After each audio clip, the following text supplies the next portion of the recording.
Welcome to the Whole Enchilada, a community of high achievers that fight the status quo, rebel against mediocrity, and make life happen. Let's go.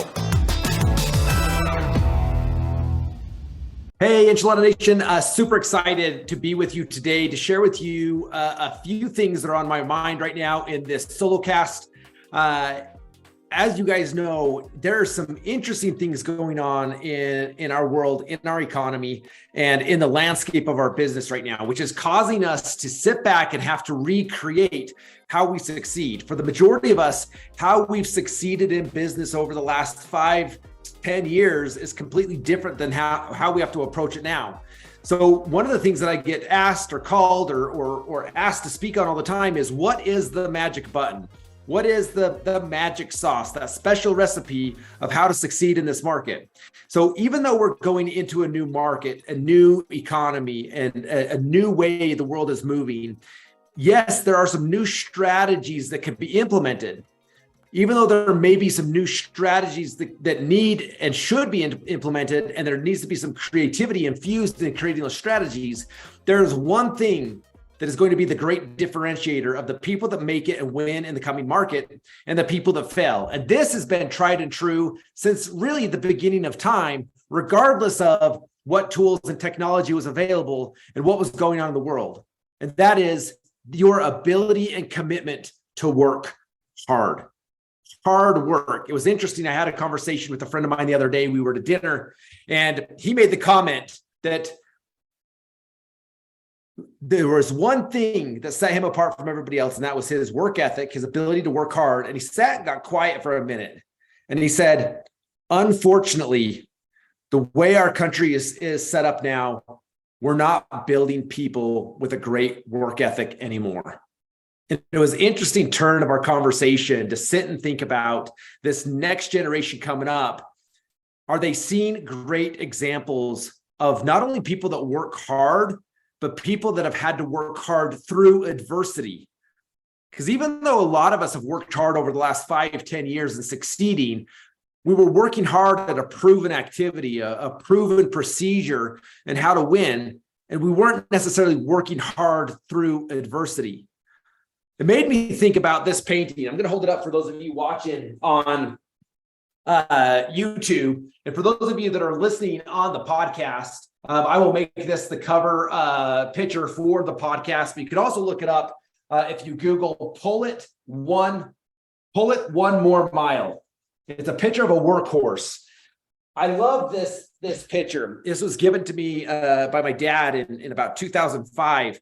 And as you know, we were coming into, specifically coming into 2007, 2008, 2009, coming into a tough economy. I reflected back and looked on this picture often. In fact, it's in my office, my home office. But the thing I love about this picture, and I'm going to describe it for you, for those of you listening, it's this big draft workhorse. And he is all the things that you would expect. He's muscly, he's big, he's leaning in. But if you look at the picture specifically, and I encourage you to Google and look at it, there's a couple things that stand out. This picture was an actual picture taken in 1917 of this draft horse working in a mine. And you can imagine that this horse was working day in and day out, doing the same task over and over and over again. But the couple things I love about this, his eyes are down, looking down, leaning forward. He's got blinders on, meaning that he's not getting distracted by all the things that are going around. Like you see horses often too, they get jumpy around all the little things going around them. The blinders are on, the eyes are down, it's focused on a goal. His ears are turned forward, only focusing on hearing what is ahead of him, because that is the direction he's going. His head is down, leaning forward. His hooves, you could tell, are turned in and digging in, pushing forward towards the front, towards the goal. He's properly yoked. One of the things I love about this is even if you have an incredibly strong horse that has the determination to pull, if he doesn't have the right equipment around him, he doesn't have the ability to pull efficiently. This horse has a big yoke over his shoulders, the straps around his girth, the chains properly placed to disperse the weight and the load. All of these things come together for this horse to be able to pull one more mile.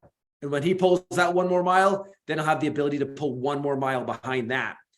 Oftentimes I compared myself to this workhorse of saying, am I that determined Am I that focused? Am I leaning in where I need to lean? Have I pulled the right equipment? Am I yoked properly to win and succeed to the next level? I think this is what it's going to take. The creativity, the thinking of new ideas, the implementation of those things, that's great. And we need to do those things, but not coupled with hard work. Even when we implement a new strategy or a new procedure, if we're not going to work hard at it and move it through, we're not going to stick with it long enough to even know if that strategy or procedure is the magic sauce that we're looking for to get us to the new level. There's a couple of things that as I thought through this conversation today, there's a quote by Kevin Hart, who, as you know, is one of the funniest men in Hollywood, but he's also one of the hardest workers in Hollywood and has that reputation. He says, hard work and determination equals success. So if all of us want to succeed now in this market, we need hard work and determination. My favorite definition of the word determination is this: to possess a firmness of purpose. When the desire to succeed is stronger than the option of failing. To possess a firmness of purpose. So one of the questions I would ask is, do you have clarity on your purpose of why you must succeed in this market? Do you have clarity on your personal mission vision statement of what it means to you and your legacy and your family if you do succeed at a high level and work through this, and what new opportunities will be created if you do it, versus if you don't have the tenacity to work hard and be determined through that? Will your purpose fall apart and not come to fruition, and the only person's shoulders that will lie on is yours? If we don't have clarity on our purpose and what we're trying to accomplish, it's too easy to stop. It's too easy when the burden is pushed on our shoulders and we don't see the next step to give up, to retreat, to start getting creative again and not take action. So get clarity on purpose, determination, to possess a firmness of purpose. And again, when he says, when the desire to succeed is stronger than the option of failing, we have to want to succeed more than we want to taste failure. And that's given. All of us will say, anybody, anywhere will say, I want to succeed more than I want to fail.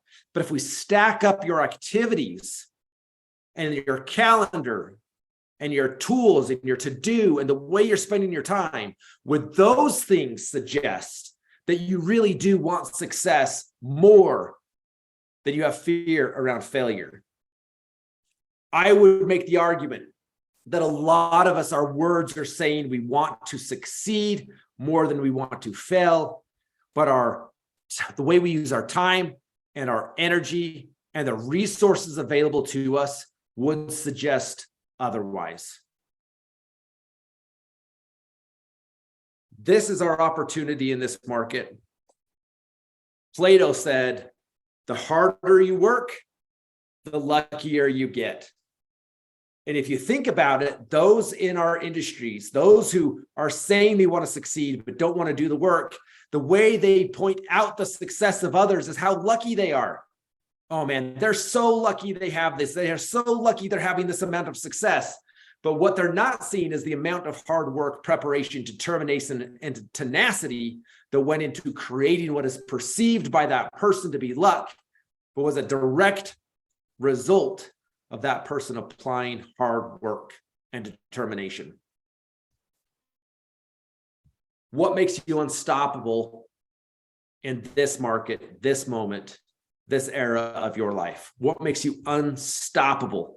Which I will put a quick plug. One of my favorite go-to songs when I need to pump up is Sia singing Unstoppable. Go look it up. It's a great song. But what makes you unstoppable right now? The person that's going to eat up market share, that's going to move their purpose forward, that's going to win for you and your family. Hard work is the fuel between impossible and possible. The more you apply your work ethic in the right ways of that energy, you're increasing the probability of success. Anything is possible. Those not willing to put forth the effort and the work, it's impossible. And those without determination have a low probability. I hope this message resonates with you today as part of the Enchilada Nation. It's about living a balanced life across multiple platforms, not just succeeding in work, but succeeding in fitness, succeeding in spirituality, succeeding in family relationships, and succeeding in business. It's a complete package. The story is the same. If all of those things are important for you, all of them should get effort. If you're willing to work hard at all of those things individually and all of those things collectively, then you will succeed. Stay determined, stay the path, lean in, be like that draft horse. Eyes down, blinders on, ears forward, shoulders pushing forward, properly yoked. Dig in. Let's go make life happen on our terms.